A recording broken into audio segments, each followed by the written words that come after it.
You are standing in the grand hall of the Doge's palace in Venice. The year is 1075, and the marble beneath your feet gleams as though polished by centuries of devotion.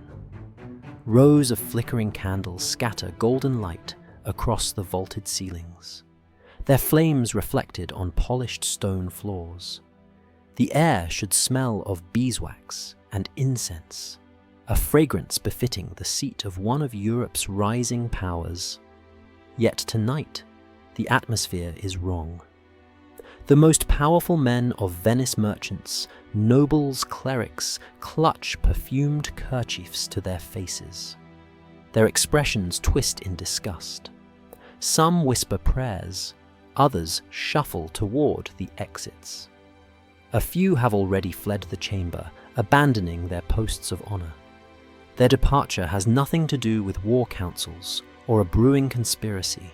It is not political treachery that scatters the ruling class of Venice. The menace comes from above, seeping down from the royal apartments. There, a Byzantine princess lies in slow and horrifying decline. Her name, Theodora Dukina Selvo. Her condition has turned the palace into a place of dread.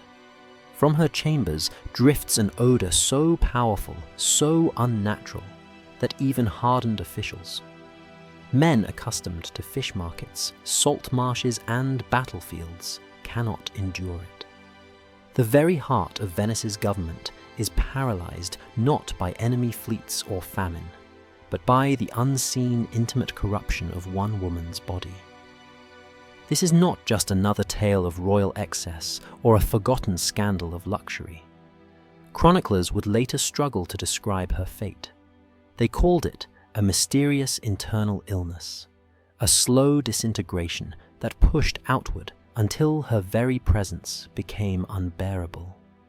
In the age before science could chart germs or infection, the spectacle of a body rotting from within while still alive shook everything people thought they knew about nature, morality, and divine judgment.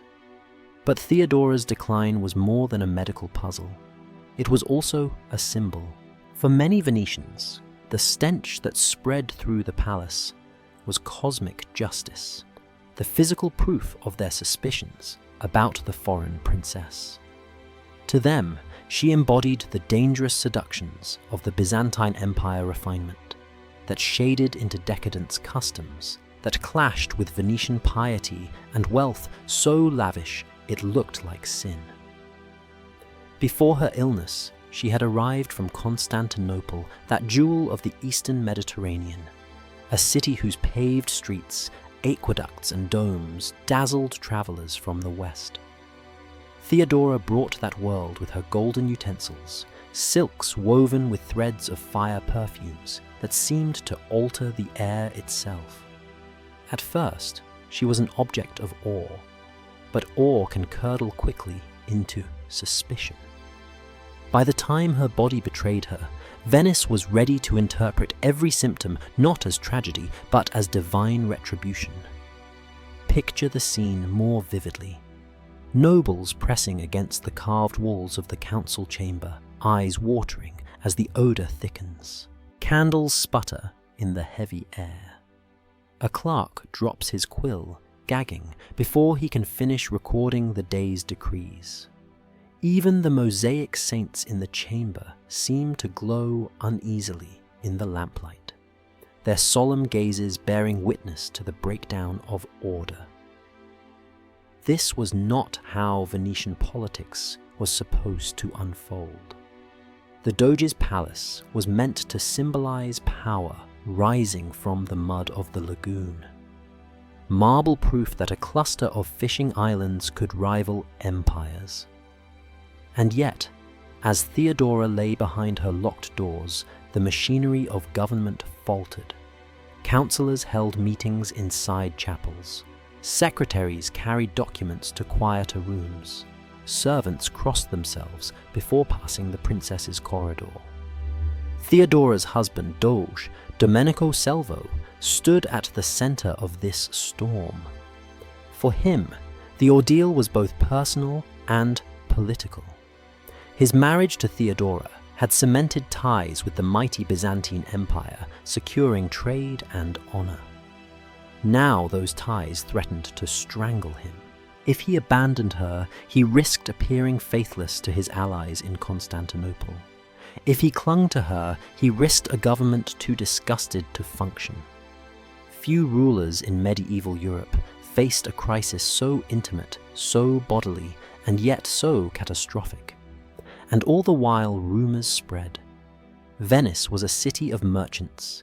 Its gossip carried as swiftly as silk and spices along the trade routes. Stories of the rotting princess filtered through the canals past the shipyards into taverns and market stalls. They grew with each telling. Some said she was cursed for arrogance. Others whispered of demonic possession. The spectacle of nobles fleeing their own palace gave weight to every superstition. This was only the beginning.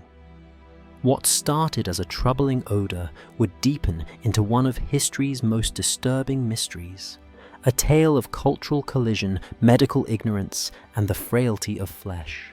To understand how Venice, a city on the brink of greatness, became paralyzed by a single woman's illness, we must step back. We must follow Theodora from the glittering halls of Constantinople to the damp stone chambers of the Doge's palace, tracing how a princess of the East became the embodiment of Venice's darkest fears. Before the stench, before the whispers of judgment, Theodora was a bride. She came not from a provincial court or a modest noble house, but from the beating heart of the Byzantine Empire itself, Constantinople. To a Venetian eye in 1075, Constantinople was another world entirely. Its wide avenues were paved with stone. Its aqueducts carried fresh water across the city. Hagia Sophia's vast dome rose like a second heaven, gleaming with mosaics that reflected golden light. Markets overflowed with spices from India, silks from China, perfumes from Arabia. To Western Europe, still fumbling through muddy streets and wooden palisades, it looked like a city of the future. Theodora Dukina grew up within that splendor. She was trained from birth in the elaborate ceremonial life of the Byzantine court, where every gesture, how a goblet was lifted, how a robe was fastened, was infused with meaning. She would have been surrounded by women of learning, by priests well versed in theology, by courtiers skilled in debate and diplomacy. In her world, refinement was not a luxury, it was a duty. The empire saw itself as the guardian of civilization itself, heir to Rome and chosen by God. Venice, by contrast, was still finding its place. Built upon islands wrested from the marshes of the lagoon, it was a city of wooden houses, narrow canals, and salt-stained wharves. Yet, it was also rising. Its ships already carried grainfish and timber across the Adriatic. Its merchants had begun to carve a role as middlemen between East and West. By the mid-11th century, Venice was ambitious, wealthy, and restless. To secure its growing reputation, its leaders looked eastward. An alliance with Byzantium offered prestige and protection. That is why, in 1075, Theodora Dukina was sent to marry Domenico Selvo, the elected ruler of Venice. She did not come alone. A Byzantine bride traveled with a retinue, attendants, cooks, servants, and sometimes priests, bringing not only her presence, but her world. Alongside her trunks of silks and jewels came customs that Venetians had never seen. This was not the first time such a cultural collision had occurred. Nearly 70 years earlier, another imperial bride, Maria Argyropolina, had married into Venice's ruling class. Chroniclers still remembered her. She too had brought luxuries from the east that astonished the citizens of the lagoon. Venetian writers decades later still recounted tales of her scented baths, her use of utensils, and her dazzling wardrobe. To them, Maria's presence had been a kind of omen, a reminder that foreign influence could unsettle local values. By invoking Maria's memory, they placed Theodora in a line of suspicion long before her own illness confirmed their fears. The Doge's palace, where Theodora took up residence, symbolized this delicate balance. Though grand, it was not Constantinople. Its halls were impressive, but lacked the gilded mosaics of Byzantine palaces. Its life was practical, built around commerce, not ceremony. For a woman who had grown up amidst imperial pageantry, the adjustment must have been immense. And yet, instead of softening her habits, Theodora carried her refinement into this new environment like a torch. Imagine the day she first stepped ashore. The lagoon waters lapped against the gondola as crowds gathered to glimpse her silks, shimmering with Byzantine dyes. To common Venetians, she must have looked almost supernatural, like a saint from a mosaic stepping into the world of fishermen. For the ruling elite, however, her arrival was more complicated. She brought prestige. Yes, but also an unspoken challenge. Could Venice rise to meet her standard of civilization? Venetian pride bristled easily. This was a city that saw itself as self-made, carved out of mud and sea by stubborn will. To have a foreign princess suggest, without words but by her every gesture, that there was a better, more refined way to live, struck at that identity.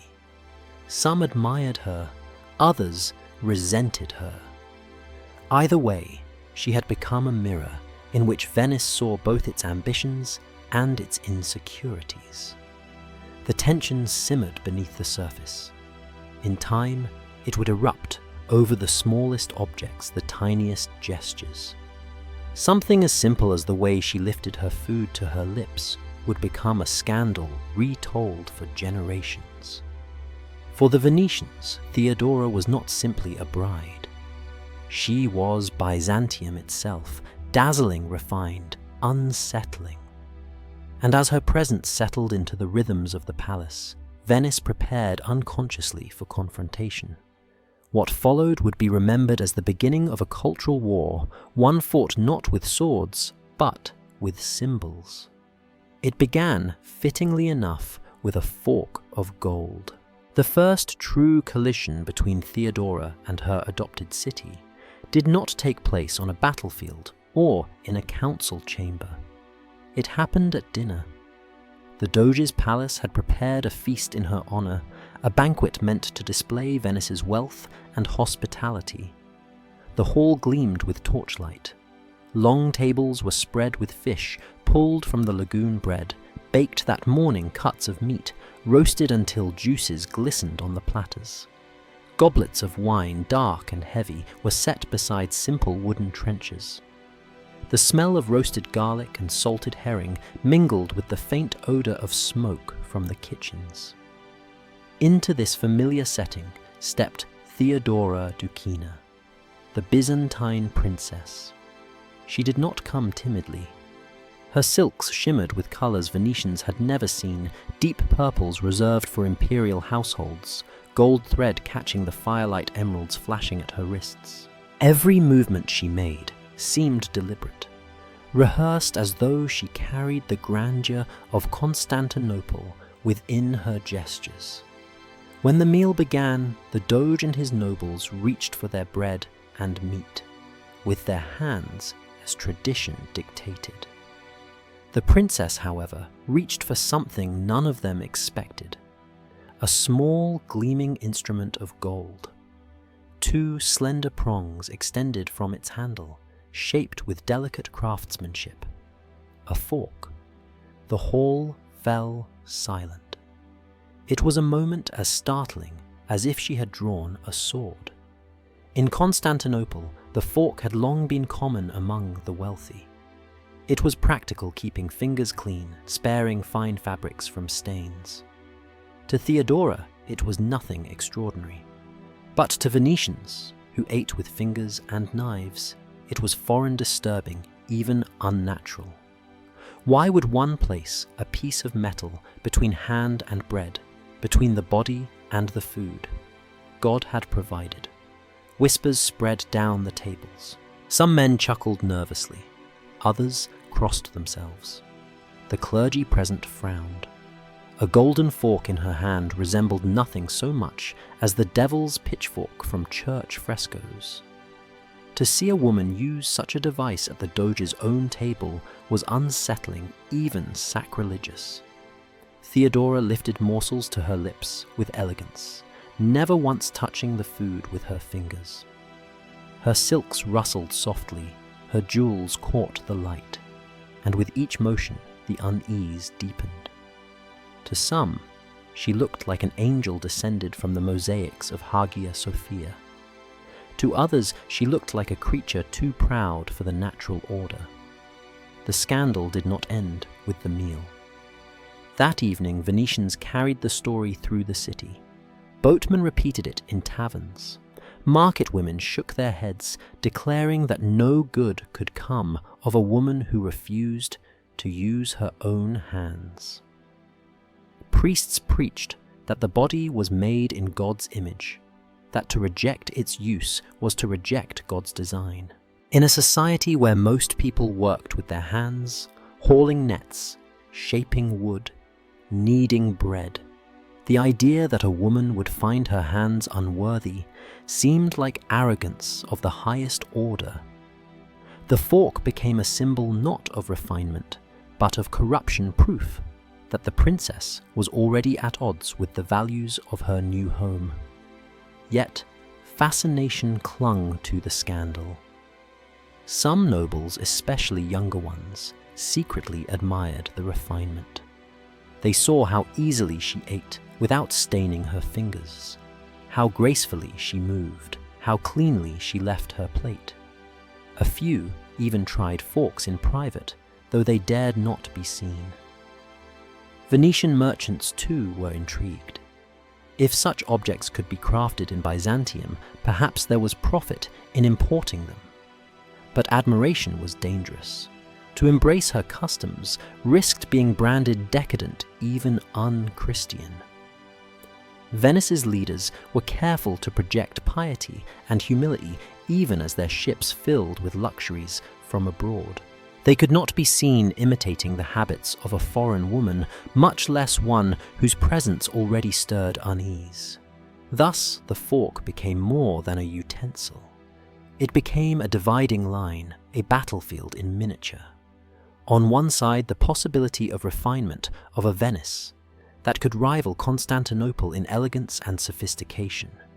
On the other, the fear that such refinement would corrupt the city's soul, luring it away from its identity as a hardy, pious, self-made power. Theodora herself seemed oblivious to the uproar. To her, the fork was not a weapon of scandal, but a simple instrument of civility. Raised in a court where gold utensils and perfumed halls were daily realities, she could not imagine that Venetians would interpret her habits as arrogance or sin. In her mind, she was not scorning Venice, but elevating it, showing the city a more refined way to live. But perception mattered more than intention. What Theodora saw as refinement, Venetians saw as pride. What she considered civilized, they considered decadent. And from this clash, legend began to grow. Chroniclers would remember her not as a princess introducing new customs, but as a woman whose fork symbolized the corruption of foreign luxury. The scandal of the fork would echo for generations. Priests retold it in sermons. Writers recorded it as proof that arrogance leads to downfall. Even centuries later, Venetians pointed back to the golden fork as the beginning of Theodora's alienation, the moment when she ceased to be simply a bride and became instead a symbol of everything foreign, excessive, and dangerous. The fork was only the beginning. Soon, her bathing rituals, her perfumes, her crystal goblets, and her silks would widen the gulf even further. But it all began with that gleaming utensil in her hand, raised to her lips in a hall of men who could only watch in uneasy silence. If the fork unsettled the Venetians, Theodora's daily rituals shocked them even more. In her eyes, these habits were ordinary refinements of courtly life. To her new subjects, they looked like enchantments. In Venice of the 11th century, bathing was rare. Most citizens, even the wealthy, believed frequent washing was dangerous. A dip in the canals was common, though hardly sanitary. And communal bathhouses were seen as suspicious places, breeding grounds for disease, or worse, for immorality. But Theodora insisted on daily bathing. Not in public houses, not with brackish water, but with rainwater gathered by her attendants. Her servants carried ornate vessels to rooftops collecting the purest drops, which were then poured into basins of carved stone. In those basins, Theodora bathed, surrounded by incense smoke that curled toward the ceiling in pale ribbons. To step into her chamber was to leave behind the smells of Venice, the tang of fish, the sourness of stagnant canals, the rot of refuse, and enter a perfumed sanctuary. The scents were rich and layered. Resinous frankincense from Arabia, earthy myrrh from Africa, lavender oil pressed from Mediterranean fields, all mingled in the air. Her gloves were soaked in rosewater, her handkerchiefs dusted with exotic powders. She even introduced finger bowls at meals, small vessels for rinsing hands and napkins of fine cloth, an innovation that astonished her hosts. Venetians accustomed to carrying posies of flowers to mask stench found her approach bewildering. It was not just covering odor, it was transforming the air itself. Her rooms glowed with light from candles of unusual brightness, imported perhaps or crafted with recipes unknown in Venice. Her surroundings seemed not simply cleaner, but otherworldly.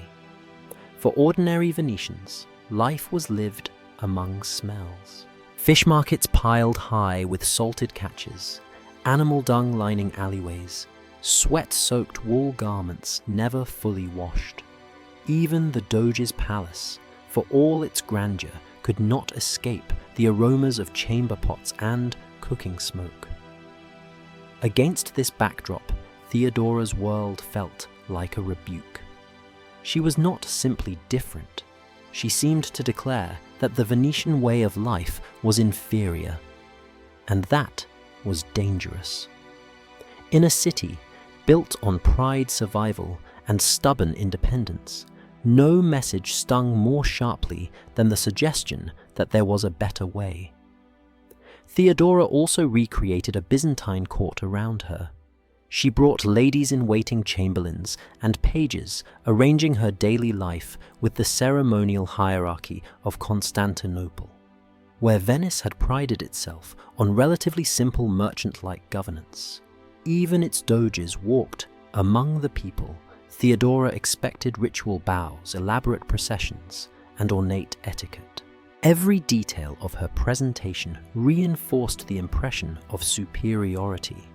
She dressed in silks embroidered with gold thread that caught the light like woven fire. Jewels studded her gowns, sapphires from the East pearls, from distant sea stones cut in ways Venetians had never seen.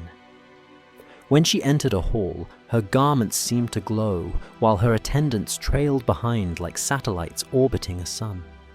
Even meals became theatre. Instead of wooden trenchers or pewter plates, Theodora's table gleamed with rock crystal and gold. Dishes were served in courses, each arranged for beauty as well as taste. To her, This was the natural order of aristocratic dining. To Venetians, it was alien, decadent, and intimidating. And yet fascination lingered. Some nobles found themselves captivated by her sophistication. Women of the merchant elite began experimenting with perfumes, perhaps sprinkling rosewater onto their sleeves or burning incense in their homes. Artisans noted her silks and sought to imitate them. The palace buzzed with gossip, not only of scandal, but of desire to taste, to copy, to belong to the refinement she embodied. But fascination carried danger. For the conservative elite, her habits represented corruption. They saw in her scented chambers not beauty, but sorcery. In her bathing, not cleanliness, but arrogance. In her silks, not refinement, but sin. To them, the Doge's palace was becoming contaminated not by disease, yet, but by pride and foreign influence. Theodora, for her part, seemed unaware of the storm she was stirring. In Constantinople, her routines were simply life. She could not imagine that perfumed gloves or rainwater baths could become moral controversies. And so she continued, confident, radiant, and oblivious to the undercurrent of resentment building beneath the gilded ceilings of Venice. It would not be long before the city turned its unease into judgment, sharpening suspicion into accusation. For every candle she lit, every incense burner she tended, the gulf between princess and city widened. And in that widening space, legend began to grow. Theodora did not merely bring her wardrobe and perfumes to Venice. She brought a way of life. Within the Doge's palace, she recreated piece by piece the ceremonial world of Constantinople. What had once been a relatively informal court where merchants could move freely, where the Doge was a leader but not a distant emperor, began to feel transformed into a miniature Byzantine court. She surrounded herself with attendants, ladies in waiting, to dress and advise her chamberlains, to oversee her apartment's pages, to run errands, and servants drilled in elaborate protocol. Visitors noticed at once that access to the princess required layers of ritual bows and formalities unfamiliar to Venetians. To some, this looked like sophistication. To others, it looked like pride. Even her garments spoke the language of empire. Venetian women wore dresses practical for their watery environment, woolen gowns, plain linen shifts, cloaks for the damp air. Theodora appeared in silks so fine they seemed spun from water itself, shimmering with Byzantine dyes that Venice's dyers could not replicate. Embroidery traced in gold thread turned her sleeves into canvases of light. Stones glinted at her wrists and throat, emeralds from Egypt, sapphires from Persia, pearls from distant seas. It was as though she carried the wealth of half the known world on her body. At first, Venetians were dazzled. How could they not be a city still half built on stilts and timber suddenly played host to a woman who embodied the grandeur of Constantinople? But admiration curdled into unease. If one woman could outshine them so completely, what did that say about Venice itself? Was the city destined to be forever overshadowed by the East? Her meals, too, became performances. In Venetian tradition, even the wealthy ate simply wooden platters piled with fish bread torn by hand, wine gulped from cups. But Theodora's table glittered with gold and crystal. Servants carried in courses arranged with an artist's eye. Goblets of rock crystal glowed in the candlelight. Forks of gold flashed between fingers scented with rosewater. A banquet in her presence was no longer mere sustenance, it was spectacle. Courtiers felt themselves not guests, but participants in a ritual drama where every movement was choreographed. the clink of crystal, the rustle of silk, the rising smoke of incense turned dining into theatre. Behind these displays lay a profound cultural divide. To Theodora, refinement was civilization itself, proof that humanity could elevate life above brutish necessity. To Venetians, refinement risked becoming vanity, a distraction from piety and civic duty. Where Byzantines saw beauty as evidence of divine favor, many Venetians saw danger luxury as a temptation, perhaps even a sin. This dissonance created unease in every corner of the palace. Merchants who prided themselves on hard bargains and plain speech now dined under painted ceilings beside plates of gold. Clerics muttered that incense and silks distracted from prayer. Even servants whispered of omens, convinced that such wealth in a damp lagoon city could only bring misfortune. Yet the allure was undeniable.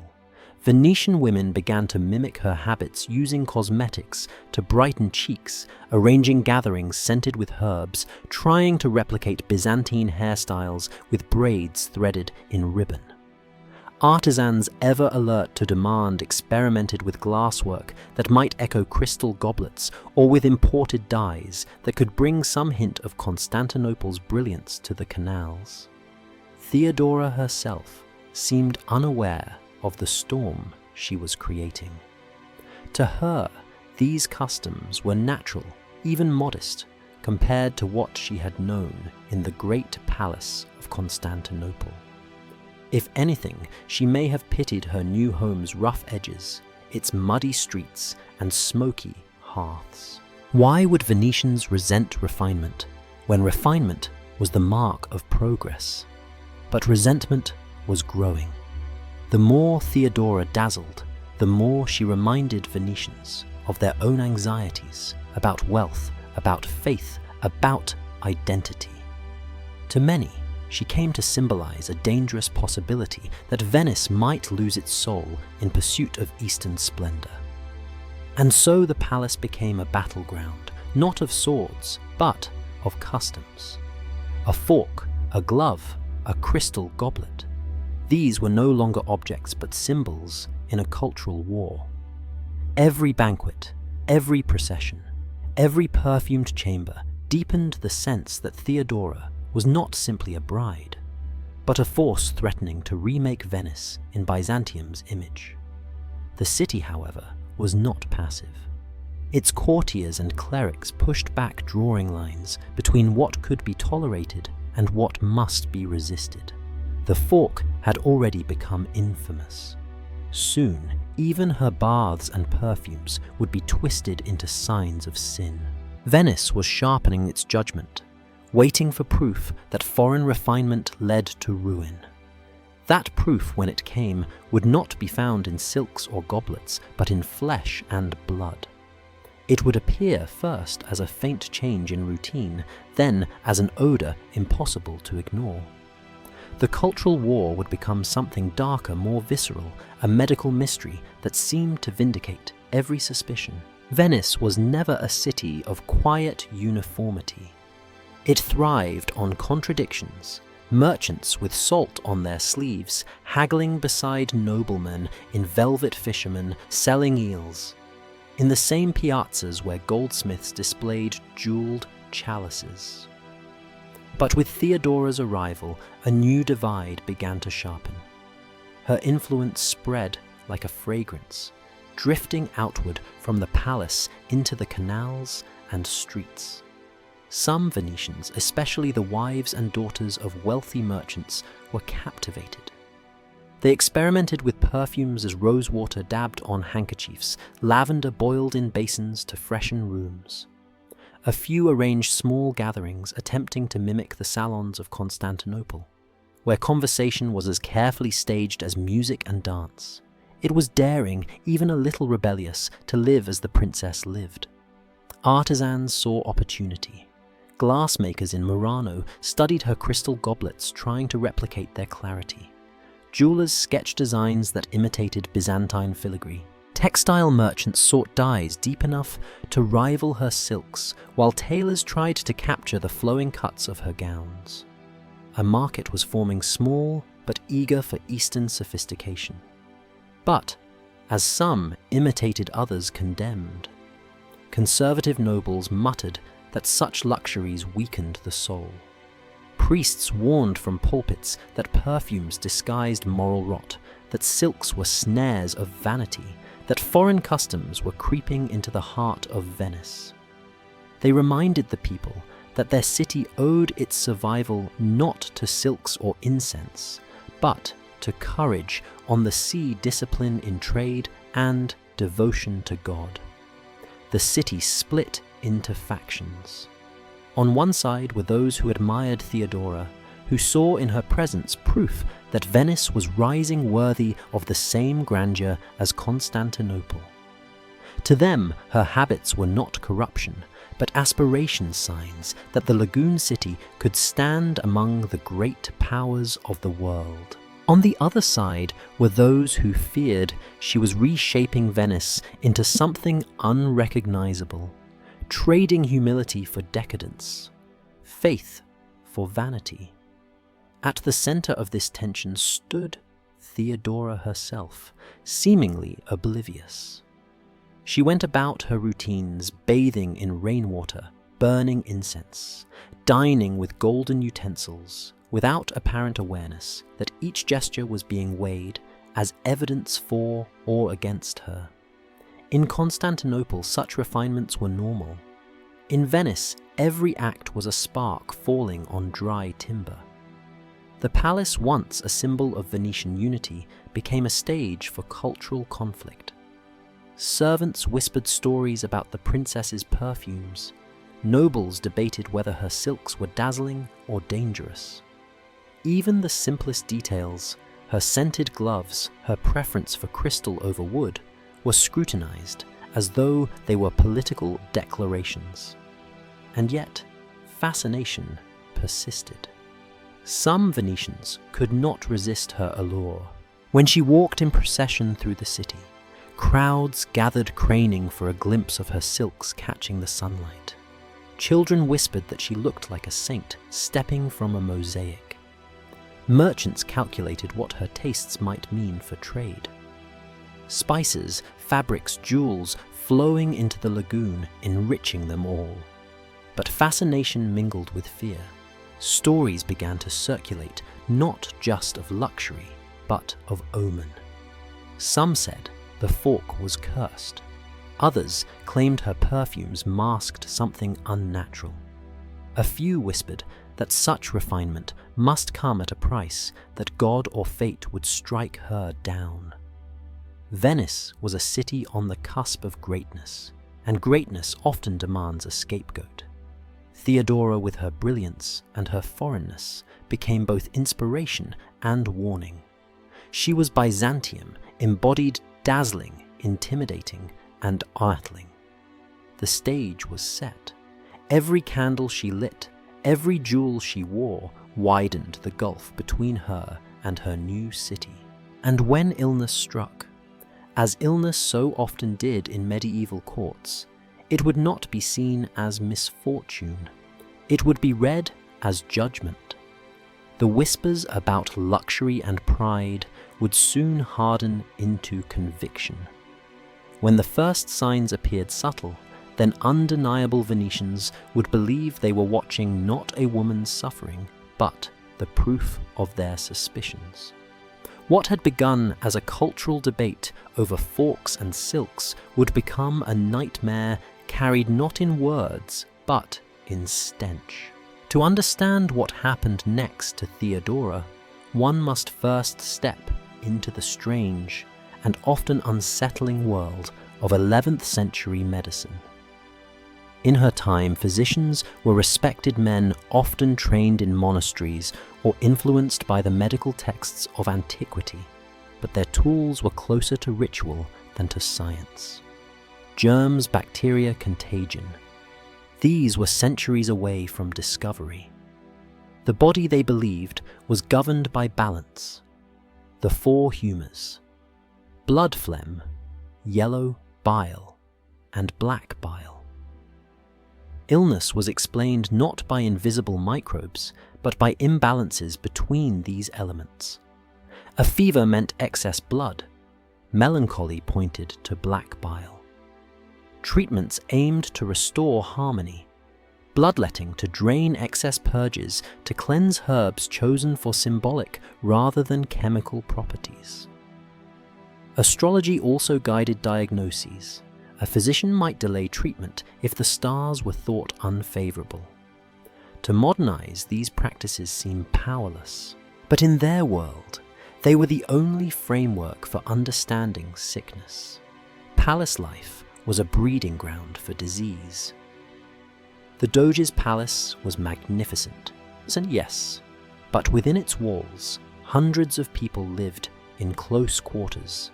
Nobles, servants, guards, scribes, and attendants. Sanitation was primitive. Waste pits overflowed.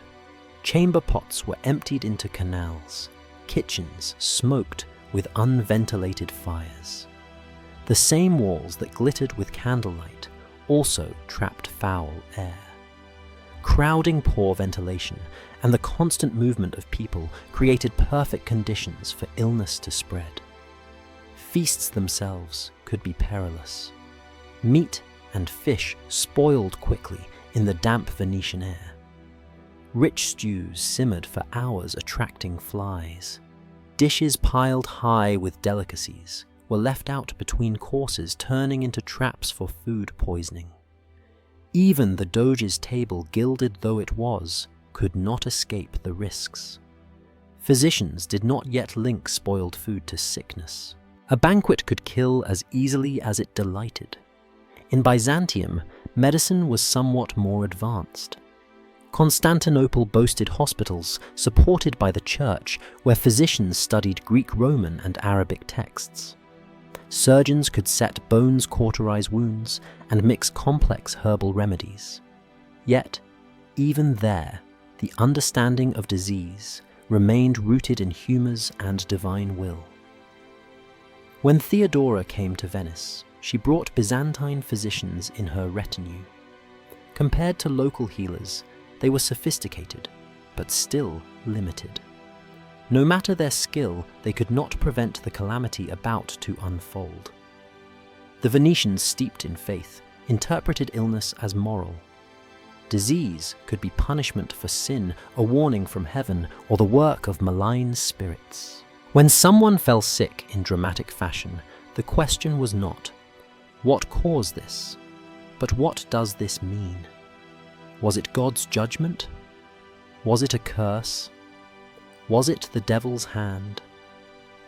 These were the frameworks Venetians trusted more than any medical explanation. Against this backdrop, Theodora's habits looked doubly suspicious. Her incense perfumes and silks seemed to some like protection charms, tools of sorcery. Her refusal to use communal baths appeared arrogant, as though she feared contamination from ordinary people. When whispers began that she was ill, the stage was ready for her suffering to be read as cosmic justice. The truth was more complicated. A body already weakened by the stress of foreign climate and relentless ceremonial life could easily succumb to disease in such conditions. The lagoon was damp, its air heavy with salt and decay. Winters were cold and wet. Summers swarmed with insects. For someone raised in the more temperate rhythms of Constantinople, Venice could feel harsh. The climate alone might have tested her health. Add to that the constant strain of cultural hostility, and her body was vulnerable long before the first symptoms appeared. Still, the palace expected invulnerability from its princess. To be refined, perfumed, dazzling was one thing, but to falter, to fall ill, would give her critics the weapon they craved. Her sickness, when it came, would be interpreted not as accident, but as revelation. Theodora could not have known this, To her, sickness might have seemed temporary, a nuisance to be treated with herbs or prayer. But for Venice, every cough, every shadow under her eyes became evidence. Her perfumes were no longer the signature of refinement, but an attempt to mask corruption. Her silks, no longer emblems of empire, became the wrappings of decay. And so, when the first true signs of illness appeared, they fell upon a city already divided, already suspicious, already waiting for judgment. What began as whispers about forks and perfumes would transform into a nightmare that no physician, no ritual, no prayer could contain. At first, no one thought much of it. Theodora had always been meticulous about her routines, rising early, bathing in rainwater, perfuming her chambers until the air seemed to shimmer with fragrance. But in the months after her arrival in Venice, those rituals began to shorten. Servants noted she lingered less in her baths, sometimes stepping out after only minutes. The bowls of incense burned down more quickly, replaced less often. Candles that once glowed until dawn were allowed to gutter out. To outsiders, these changes seemed trivial. A new climate, new responsibilities, and the constant scrutiny of a foreign court could weary anyone. A few ladies whispered that she was adjusting to Venetian life, learning to live more simply. Others blamed the damp lagoon air, heavy with salt and smoke, which sapped her energy. No one guessed at first that these were signs of something darker. Then, the servants began to notice another change. The usual perfume of her rooms, roses, lavender, amber, frankincense, was no longer pure. Beneath it, faint at first, came a troubling note. It was not the musk of unwashed linen or the sourness of spoiled food. This was something else, something organic, unsettling wrong. At first they thought it must be the drainage channels beneath the palace. The building, after all, stood on mud and water. Canals lapped at its foundations. Perhaps refuse had collected in the pipes, or fish carcasses had been left too long in kitchens. Servants scoured the floors with vinegar, searched cupboards for forgotten meat, even tore apart storerooms in hopes of finding the culprit. Nothing explained it. Day by day, the smell grew stronger.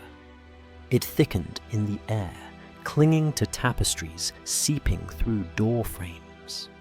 Courtiers passing by her chambers gagged behind their sleeves.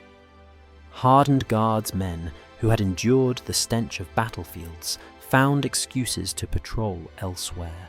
Diplomats whispered complaints, refusing to attend councils held too near her apartments. The Doge himself ordered remedies. Bowls of herbs were placed outside her door, sage, rosemary, thyme. Incense burned without pause, thickening the corridors with smoke until eyes watered. Perfumed cloths were draped across thresholds. Vinegar was sprinkled on floors and walls, a common defense against miasma. Yet the new odor overpowered everything. The more incense they burned, the more the stench seemed to fight back, as if mocking their efforts. Physicians were summoned one after another. They came armed with the wisdom of their age, the balancing of humors, the careful timing of treatments according to the star's herbal tonics steeped in bitter brews. They prescribed bloodletting, believing her body overheated. They offered bland diets, hoping to calm her system. Some suggested her perfumes themselves were poisoning her and ordered her to abandon them. None of it worked. The smell continued to intensify stronger with each passing week. The palace soon adjusted to her growing isolation. Food was left outside her door, trays carried swiftly and retrieved without ceremony. Servants delivered linen the same way, retreating before the odor overcame them. Only her most loyal Byzantine attendants remained near her, and even they could endure her presence for only brief moments before rushing out for air. For Theodora, the humiliation was unbearable. Once she had filled her rooms with fragrance to delight guests. Now her chambers had become uninhabitable. She had dazzled Venice with crystal goblets and perfumed gloves. Now people crossed themselves as they passed her doors. Worst of all, she was still conscious, fully aware of her condition. She could see the revulsion in the eyes of those who entered, could hear the muffled gagging, could feel the distance growing around her. Venetian rumor spared her no mercy. Merchants whispered she was rotting alive. Priests declared her fate was judgment from God. Women in markets told their children that pride and vanity led to corruption, just as the Byzantine princess had shown. Some said her golden fork had cursed her. Others claimed her exotic cosmetics had poisoned her blood. Each retelling made the story darker until the truth of her suffering blurred with legend. The Doge's palace itself seemed to reel. Councillors avoided sessions near her quarters. Ambassadors hesitated to stay within its walls. Even servants, hardened to the daily stench of canals and kitchens, begged for reassignment. The palace had survived floods, fires, even political crises. But never before had a single body undone its life so completely. And yet Theodora lingered. That was the most unsettling part. Had she died swiftly, her passing might have been mourned as tragic a young woman felled by sickness in a foreign land. But her survival day after day forced everyone to face what seemed unnatural. A princess whose body betrayed her, while her mind remained intact. A woman turned into a living omen. The faint odor had become an unignorable stench.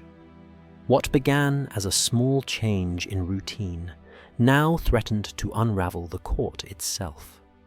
And as the weeks turned to months, one truth became impossible to deny.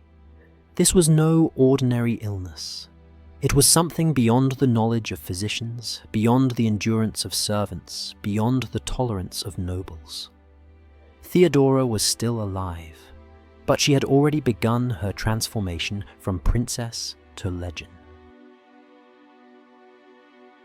As the odor grew unbearable, the weight of the crisis fell squarely upon Domenico Selvo, the Doge of Venice. His marriage to Theodora had been more than a union of two people. It was a symbol of alliance with the Byzantine Empire, a bridge of trade and diplomacy stretching across the Mediterranean.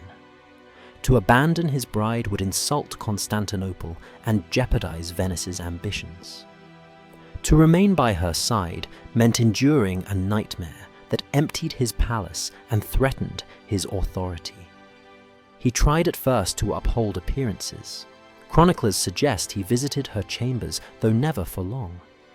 Even the Doge, accustomed to the salt stench of harbours and the smoke of warships, could not withstand the air for more than a few minutes. Still, he forced himself to enter, speaking kindly to her, offering comfort, showing respect. Some servants admired his loyalty. Others whispered that he looked pale and shaken when he emerged, as though the ordeal had weakened him too. Physicians crowded the palace, summoned from every corner of Italy and beyond.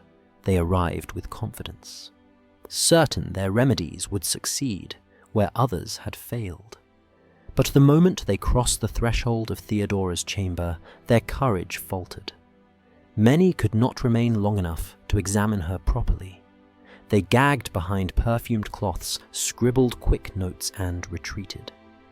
Their treatments were guesses drawn from theory more than observation. One claimed her humors were dangerously overheated, and ordered bloodletting until her body grew weak. Another insisted she was poisoned by cosmetics, the exotic oils and powders she had used since youth. He demanded purges and emetics, forcing her to swallow bitter concoctions that only added to her misery. Still others blamed the Venetian climate itself.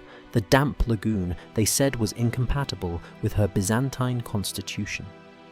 If only she had remained in Constantinople, her body would not have betrayed her. But none of these explanations brought relief. Each failure deepened the sense that Theodora's suffering was beyond natural cause.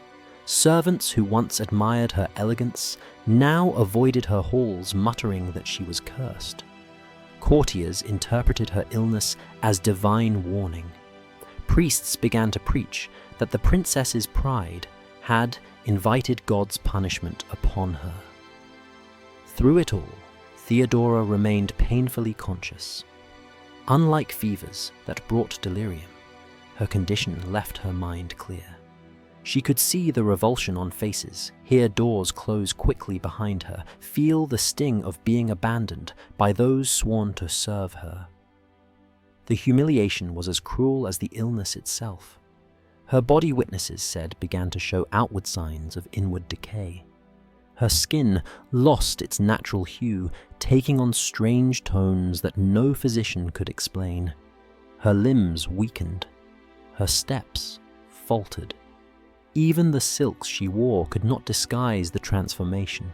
The once glittering princess, who had dazzled Venice with Byzantine radiance, was now shunned like a leper in her own palace.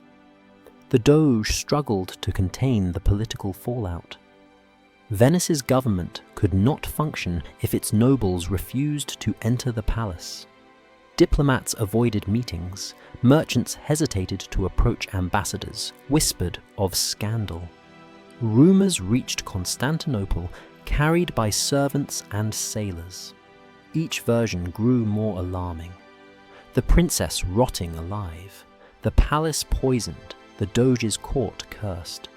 Desperation grew. Physicians proposed remedies that bordered on superstition. Amulets were hung in her chambers to ward off evil spirits. Astrological charts were drawn to determine the best times for treatment.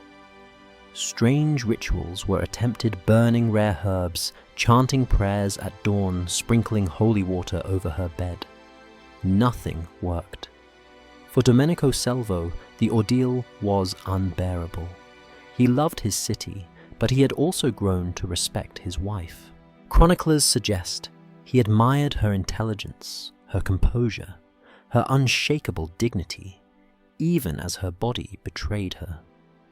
To watch her decline while his government crumbled around him was a torment with no solution. Each day the stench grew worse, spreading farther into the palace corridors. Each day the physicians grew more baffled, their theories more desperate.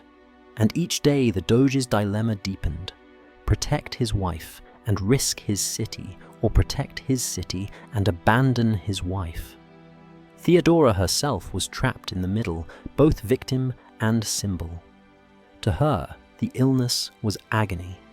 To Venice, it was prophecy fulfilled. And as the weeks passed, it became clear that no cure would come. The crisis was no longer just medical. It was political, spiritual, and profoundly human. By the time Theodora's illness reached its dreadful crescendo, the Doge's palace no longer felt like the proud heart of a rising republic. It felt besieged from within. Ceremonies that once animated its grand halls were quietly abandoned. The great feasts where nobles toasted trade victories and merchants sealed new partnerships dwindled. Ambassadors from distant courts arrived to find excuses why official meetings had been moved elsewhere, into side chapels, into private homes, even aboard ships in the lagoon. Few dared to set foot inside the palace proper, where the air itself was said to cling with corruption. Servants who had once bustled through corridors now avoided entire wings. Those assigned to Theodora's quarters walked slowly, whispering prayers as they approached, and rushed away once their duties were complete. Many fell ill with nausea or nightmares after even brief exposure. Some begged to be reassigned. Others left service altogether. Chroniclers describe men who had fought in naval skirmishes, returning pale and shaken from a single errand near her chambers. For those who remained, coping mechanisms emerged. They burned incense, constantly filling corridors with clouds of smoke. They wore cloths soaked in vinegar over their noses, believing the sharpness might shield them. They knocked on her door and left trays of food before fleeing. Even linens were handled, with fear abandoned rather than washed, as though they carried contagion that water could not cleanse. Theodora's Byzantine attendants were caught in a cruel bind. They had sailed across the sea in loyalty to her, carrying her silks and perfumes, her icons and rituals, the world of Constantinople itself. Now they watched her body betray her in ways they could neither explain nor alleviate. Some remained steadfast, enduring the ordeal hour after hour.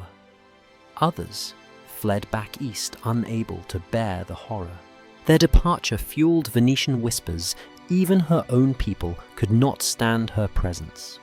The palace treasury began to bleed. Enormous sums were spent on exotic remedies.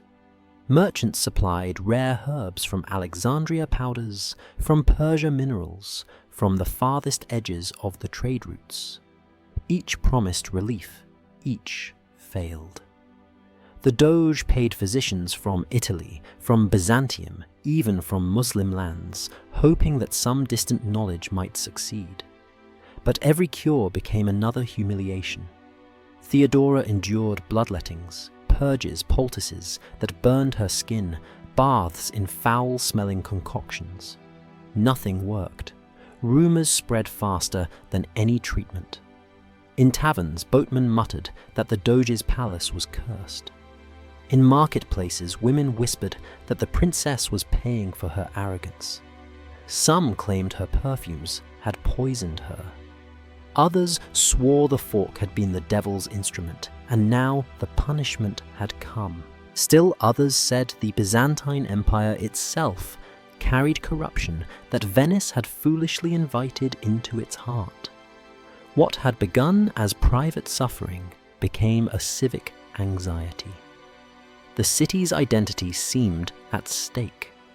Was Venice to become another Constantinople, brilliant but decadent, refined but doomed? Or was it to remain hardy and pure, rooted in trade and discipline? The princess's condition became the battleground for these questions. Doge Domenico Selvo, caught between compassion and duty, tried to maintain dignity. He continued governing meeting emissaries in improvised settings, sending letters assuring allies that Venice remained strong. Yet, all knew the truth. The very palace was failing. Its corridors reeked, its ceremonies faltered. Its servants fled. The palace, which symbolized Venice's rising power, had become its greatest vulnerability. Theodora herself lived in a twilight existence. She was not yet dead, not yet silent.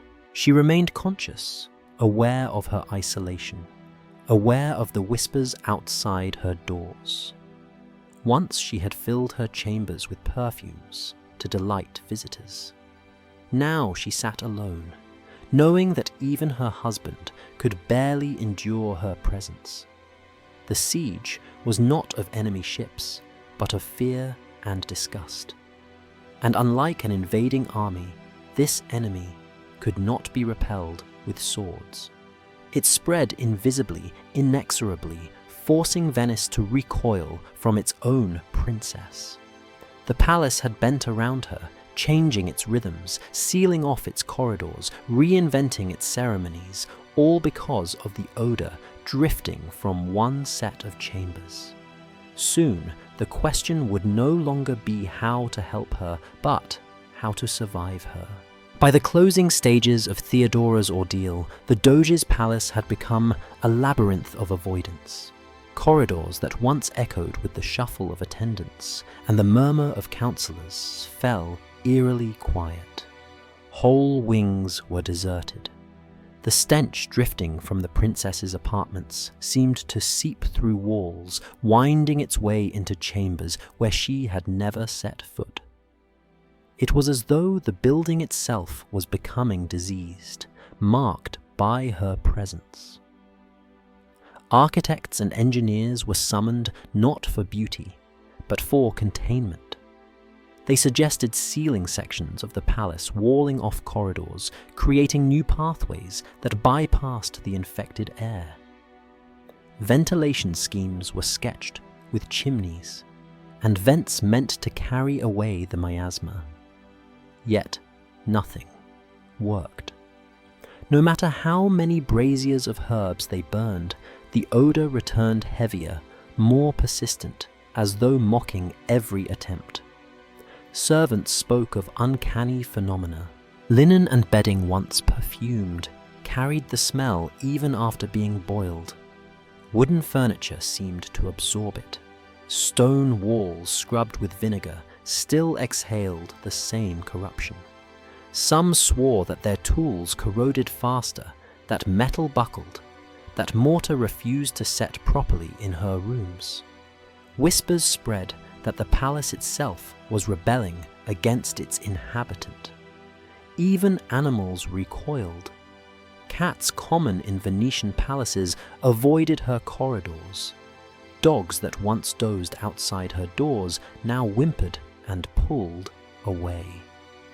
Chroniclers note with awe that even rats fled those rooms, abandoning scraps of food they would normally fight over. To Venetians, it was proof that her condition was more than physical. It was unnatural, a curse, perhaps even a divine sign. And through it all, Theodora remained fully aware. She wrote letters to her family in Constantinople, though every sheet had to be handled with care lest it carry the odor. The contents of those letters have been lost, but one imagines the tone dignity, fighting despair. A woman raised in splendor, forced to confront abandonment. She still requested incense, still asked for her chambers to be perfumed. But by then it was no longer luxury, it was desperation. A fragile attempt to hold on to the identity that illness was stripping away. Only a handful of attendants still served her directly. They worked in shifts, darting in and out of her chamber, holding their breath, completing their tasks in seconds. These figures, unnamed in history, but remembered in fragments, showed extraordinary devotion. They washed her face, changed her linens, whispered prayers, then fled before their own stomachs turned. They paid for their loyalty with nightmares, tremors, and lingering fear of sense that reminded them of her chambers. Theodora herself tried to maintain fragments of her old life. She clung to ceremony even as it became impossible.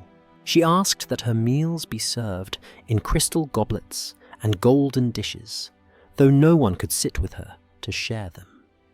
She continued to dress in silks, though the fabric quickly had to be discarded. It was a tragic echo of her arrival.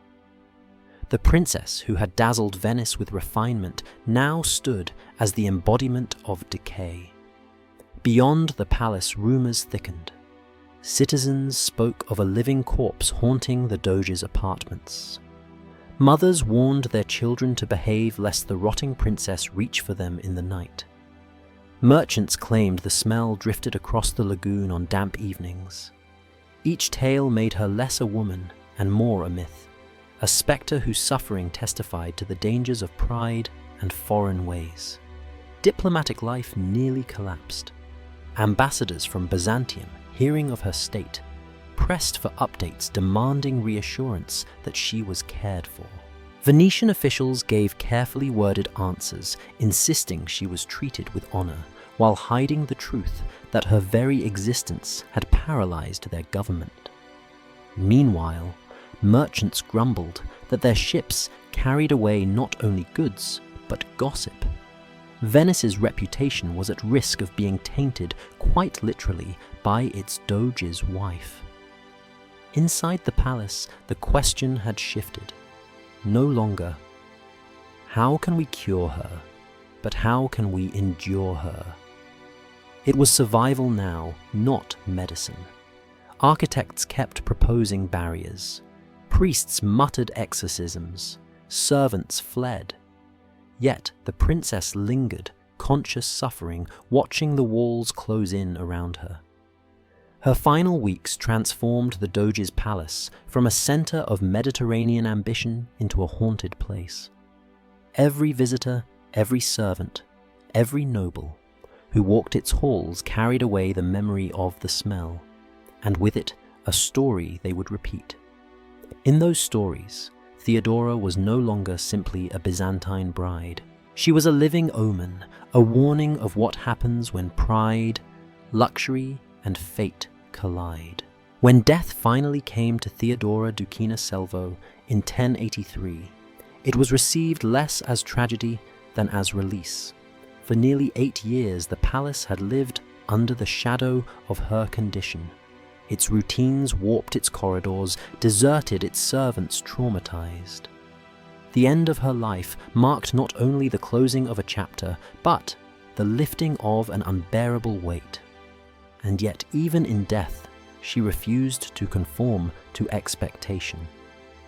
Her body did not yield to the traditional rites. Undertakers recoiled when they approached. The odor had not faded. If anything, it had intensified. Cloths soaked in vinegar were no defense.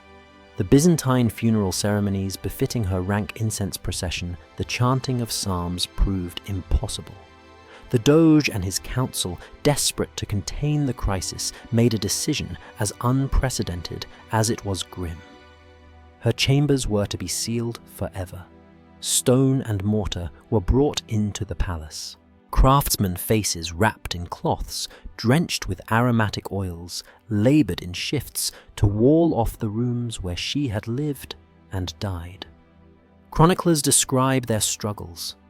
Tools corroding in their hands, mortar setting. Strangely, men forced to abandon their work after only minutes. Still, the walls rose. What had once been her apartments became a tomb, hidden within the living heart of Venetian power. The effect rippled outward. Merchants complained that their goods stored near the palace carried with them a taint of the odor. Some dumped entire cargoes into the lagoon, fearing contamination. Diplomats refused to lodge within the palace. Negotiations were held in monasteries or aboard ships. For months afterward, Venetians whispered that the smell lingered in the stones, that it seeped from cracks even after the walls were sealed. Theodora's death left Domenico Selvo in an impossible position. He had tried to honor her, to preserve Venice's alliance with Constantinople, to endure a nightmare that few men could have borne. Yet, in the end, his court had been undone. The very palace that symbolized Venetian pride was scarred, its chambers locked away like a secret too shameful to reveal. His reputation never recovered. Within a decade, he would be forced to abdicate a doge undone not by war or politics, but by a personal catastrophe no council could control. And Theodora, she became legend. Chroniclers turned her illness into parable. Some claimed it was God's punishment for her arrogance, for scorning Venetian customs, for using a fork of gold when hands would have sufficed. Others saw her as a warning about foreign influence, a living proof that luxury and refinement corrode the soul. Still others whispered that her fate was not punishment, but mystery, that some unknown disease had ravaged her body, leaving behind a horror that no one could comprehend. The truth, lost in centuries of retelling, hardly mattered. What endured was the image, the perfumed princess, who became unapproachable, the dazzling bride who rotted alive the chambers of the Doge's palace, forever sealed against her memory. She was remembered less as a woman than as a cautionary tale. Yet, behind the legend was a person, a young woman who had crossed the sea, leaving behind the brilliance of Constantinople for the damp stones of Venice. A woman who had brought with her silks, perfumes, and customs she believed were marks of civilization. A woman who watched fascination curdle into hostility, who endured isolation, while conscious, who tried to cling to dignity as her body betrayed her. In that tension between the legend and the life lies the true tragedy. For Venice, the story became part of its fabric. Guides would later point to the walled-up chambers and whisper of the princess sealed within. Sailors retold the tale in foreign ports, embellishing it with each version, until Theodora's fate spread across the Mediterranean like a ghost ship. Artists sketched her as both saint and sinner, a glittering figure, holding a golden fork in one hand and exhaling corruption with the other. Her story survived not because it was unique, but because it spoke to fear. The fear of the foreign, the fear of luxury's seduction, the fear of the body's betrayal. It reminded Venetians that beneath marble and silk, beneath ceremony and faith, lay flesh, fragile, mysterious, and mortal. Whether Theodora's fate was cosmic justice or medical catastrophe will never be known. What is certain is that her life and death left a scar not only on the Doge's palace, but on Venice itself. The walled-up chambers stood as silent witnesses, a reminder that even empires can be undone by forces they cannot see or control. And so, Theodora Dukina Selvo endures not in statues or triumphal arches, but in whispers. The princess who dazzled, who shocked, who decayed, who became legend.